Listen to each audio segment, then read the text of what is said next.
अलैक्म। Vocabulary building series के अंदर जी हमारा सेकंड वीडियो लेक्चर है और इसके अंदर हम आज इक्विक कंपाउंड्स के बारे में पढ़ेंगे। 10 रिडुप्लीकेटिव कंपाउंड्स हम देखेंगे। ये आपके लिए मैं उम्मीद करता हूँ कि न्यू वर्ड्स होंगे। और इसमें रिडुप्लीकेटिव कंपाउंड्स या इक्विक कंपाउंड्स वो होते हैं जिसमें एक लफ्ज की जो है इको दिखाई देती है, सुनाई देती है हमें।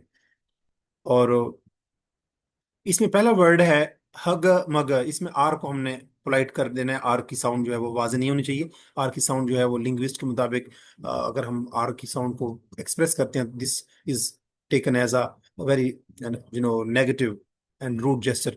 तो हग मग यानी कि आगे आर को साइलेंट कर देना है। हग मग कहते हैं जब कोई कंफ्यूजन के अंदर और डिसऑर्डर के अंदर और सीक्रेट करके कोई काम किया जाए, एम्बिग्यूटी हो, जहाँ पे कंफ्यूजन हो। The deal was done in हग mugger away from the public eye, कि लोगों से छुपाकर जो डील को है वो हग मग की कंडीशन में साइन किया गया। मीन के कंफ्यूजन थी और उन्होंने, जो भी पार्टीज थी, उन्होंने साइन कर दी उस डील को। तो डील वाज साइंड इन हग मग, मीन के एक ऐसी कंडीशन जिसके अंदर कंफ्यूजन थी। अभी पार्टीज क्लियर, उनको क्लियर क्लियर नहीं था कि हमने क्या करना है, और उन्होंने लोगों से छुपा के उसको साइन कर दिया, यानी कि सीक्रेट वे में कर दिया और कंफ्यूजन में कर दिया। इस तरह दूसरा एक कंपाउंड है हर्ली बर्ली। हर्ली बर्ली कहते हैं जब कोई नॉइजी इन्वायरमेंट हो, बॉइस्टरस चीयरफुल एक्टिविटी हो। जैसे बारिश में, जब बारिश आती है तो बच्चे जो है स्कूल में भागम भाग जो है वो निकलते हैं, या जैसे आप कह सकते हैं कि ब्रेक टाइम होती है स्कूल में तो बच्चे जो है वो शोर करते हैं, और एक गूंज सी होती है, शोर हुआ सा होता है, उसको हम कहते हैं Hurley barley. Amid the Hurley barley of market place she lost her purse. Market के अंदर जो शोर होगा था, जो चहलकदमी थी और बहुत ज्यादा आप कह सकते हैं नॉइजी जो इन्वायरमेंट था, उसके अंदर उस लड़की ने अपना पर्स जो है वो खो दिया। तो हर्ली बर्ली मीन कि जब बहुत नॉइजी इन्वायरमेंट हो। थर्ड है हॉकस पॉकस। हॉकस पॉकस कहते हैं ऐसी गुफ्तगू को, ऐसी एक्टिविटी को जो कि मीनिंगलेस हो, जो फजूल हो, जो जिसका कोई मकसद ना हो, या किसी को धोखा देने के लिए, झूठ को किसी चीज को सच को छुपाने के लिए, किसी बंदे को डिसीव करने के लिए जब हम कोई काम करते हैं, और जब अल्फा कोई लोग अपने जादुई अल्फाज के जरिए सच को छुपाने की कोशिश कर रहे होते हैं, तो उसको हम कहते हैं हॉकस पॉकस। मीन के जो बेसिकली अगले बंदे को डिसीव करने के लिए होते हैं और सच को छुपाने के लिए होते हैं, और आप कह सकते हैं ये मीनिंगलेस होते हैं, फजूल किस्म के अल्फाज। द सेल्समैन प्रोमिस वर मैयर हॉकस पॉकस। जो सेल्समैन था उसने जो भी प्रोमिस किए वो टोटली हॉकस पॉकस थे। मीन के वो सिर्फ धोखाधड़ी पे मबनी थे, और वो उसमें सच को छुपाया गया था, और वो टोटली मीनिंगलेस टॉक थी, यानी कि वो जिसका कोई मकसद नहीं था, फजूल थी। इसी तरह मम्बो जम्बो कहते हैं नॉनसेंस को, जो ऐसी लैंग्वेज जिसकी कोई समझ ना आ रही हो, और जो बिल्कुल ही सरतपा, जो टोटली बेमहल हो, और जिस जो मीनिंगलेस हो।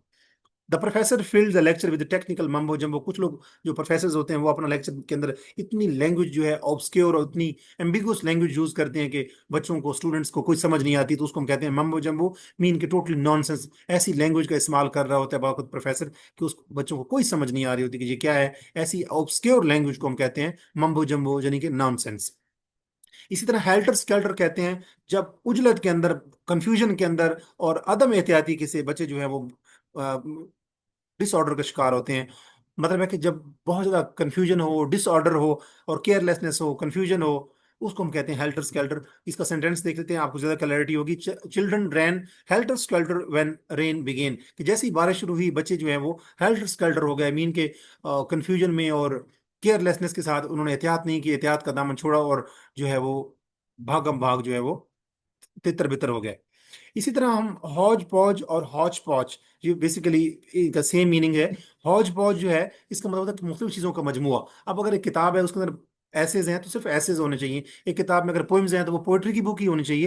लेकिन अगर एक ऐसी किताब हो जिसमें पोइम्स भी हों, एसेज भी हों, उसमें शॉर्ट स्टोरीज भी हों, उसमें नॉवल भी हो, ड्रामे भी हो, तो ये क्या होगा, एक आप हौज पौज होगा। यानी कि मुख्तलिफ चीज़ों का जंबल अप कर देना, मुख्तलिफ चीज़ों को कंफ्यूज मिक्सचर को कहते हैं हौज पौज। इसी को हम हौज पौज भी कहते हैं। The book is Hauz पौज of stories, poems and ऐसेज। की किताब जो है वो मजामीन का, नज्मों का और शॉर्ट स्टोरीज का हौज पौज है, यानी कि एक कंफ्यूज मिक्सचर है। इसी तरह हौज पौज ये ब्रिटिश वेरिएंट है हौज पौज का, यानी कि हौज पौज को जो ब्रिटिशर्स हैं वो हौज पौज बोलते हैं। तो कंफ्यूजिंग मिक्सचर को, इसको भी हम कह सकते हैं कि ये भी कंफ्यूजिंग मिक्सचर ही होता है। The new law is Hooch पॉच ऑफ रूल्स विदाउट क्लैरिटी। कि जो नया कानून है, जो नया लॉ है, वो मुख्तलिफ रूल्स का हॉच पॉच है, यानी कि मुख्तलिफ रूल्स को इकट्ठा करके कंफ्यूज कर दिया गया है। इसी तरह विशी वैशी, बिल्कुल ही कमजोर, वीक और फीबल। जब कोई बंदा जो है वो विल पावर भी उसके अंदर ना हो, कुव्वत इरादी जिसके अंदर ना हो, जिसके अंदर करेज ही ना हो, वाइटैलिटी भी ना हो, फर्मनेस ना हो, कमजोर हो कोई बंदा, तो उसको हम कहते हैं विशी washy. His wishy washy answer didn't convince the panel, कि उसका जो कमजोर जो जवाब था, जो मौकफ था, उसने पैनल को कन्विंस ना किया। इस तरह डिली डैली कहते हैं टाइम को वेस्ट करना, प्रोक्रेस्टिनेशन का शिकार होना, कि ये काम कल करूंगा, आगे कर लूंगा, बाद में देखा जाएगा। Stop dilly dallying and get to work. ये जो टाइम वेस्ट करना है इसको छोड़ें और काम करें। तो डिली डैलिंग कहते हैं, डिली डैली जब टाइम को कोई वेस्ट कर रहा हो। प्रोक्रेस्टिनेशन कहते हैं कि कल कर लेंगे, उसको हम कहते हैं डिली डैली। और टॉपसी टर्वी इज अ लास्ट इक्विक कंपाउंड और रीडुप्लीकेटिव कंपाउंड जो आज हम देखेंगे। टॉपसी टर्वी कहते हैं कि किसी ऐसी कंफ्यूजन, ऐसा डिसऑर्डर जिसमें अपसाइड डाउन तब्दीली आ जाए, ट्रांसफॉर्मेशन हो जाए, कि एक ऐसी डिसऑर्गेनाइजेशन की स्टेट, ऐसी डिसऑर्गेनाइज्ड सिचुएशन जिसके अंदर अपसाइड डाउन तब्दीली आ जाए, यानी कि एक चीज का जो अपसाइड थी वो डाउन हो गई और डाउन साइड जो है वो अपसाइड हो गई। इसको हम कह सकते हैं टॉपसी टर्वी। इतनी तब्दीली आ जाना और इतनी कंफ्यूजन और इतनी डिसऑर्गेनाइजेशन और इतनी कैओस और इतना डिसऑर्डर हो जाना। इसका सेंटेंस देखें। Her life became topsy turvy after she lost her job and had to move to new city. जब उसकी जॉब चली गई उससे और उसे नए शहर में मूव करना पड़ा, शिफ्ट करना पड़ा, तो उसकी लाइफ जो है टोटली अपसाइड डाउन हो गई। यानी कि उतना उसकी लाइफ में इतनी कंफ्यूजन और इतना डिसऑर्डर, डिसऑर्गेनाइजेशन आ गई कि वो उसकी लाइफ टॉप सीटर भी हो गई। उम्मीद है ये अल्फाज आपके लिए न्यू होंगे। ये अल्फाज इक्विक कंपाउंड्स कहलाते हैं, क्योंकि इससे एक लफ्ज की जो इको है वो बार बार हमें सुनाई देती है। टॉपसी टर्वी, हॉच पॉच, दिल्ली डैली, हग मग। तो ये अल्फाज जो हैं उनकी, उनका पार्ट या पूरा लफ्ज, जो उसका रूट, जो उसका स्टेम जो है वो बार बार रिपीट हो रहा होता है, तो उसकी इको सुनाई देती है हमें। तो ऐसे वर्ड्स को इक्विक कंपाउंड या रीडुप्लीकेटिव कंपाउंड्स भी कहते हैं।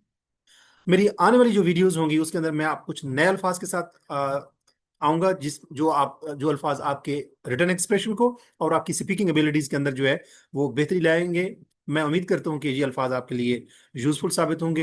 अ, आइंदा जो यूजफुल, बेनिफिशियल और इंफॉर्मेशन ओरिएंटेड वीडियोस हैं उनको देखने के लिए मेरे चैनल को जरूर सब्सक्राइब करें, ताकि आपको जो है मैं आपकी रिटन एक्सप्रेशन को और आपकी स्पीकिंग एबिलिटी को इम्प्रूव करने के लिए आ, हर मर्तबा न्यू और इंफॉर्मेशन ओरिएंटेड और नॉवल किस्म के आइडियाज के साथ, नॉवल किस्म के वर्ड्स के साथ, वोकेबलरी बूस्टर के साथ तशरीफ ला सकूं। Once again I would like to say, अपना बहुत सारा ख्याल रखिएगा।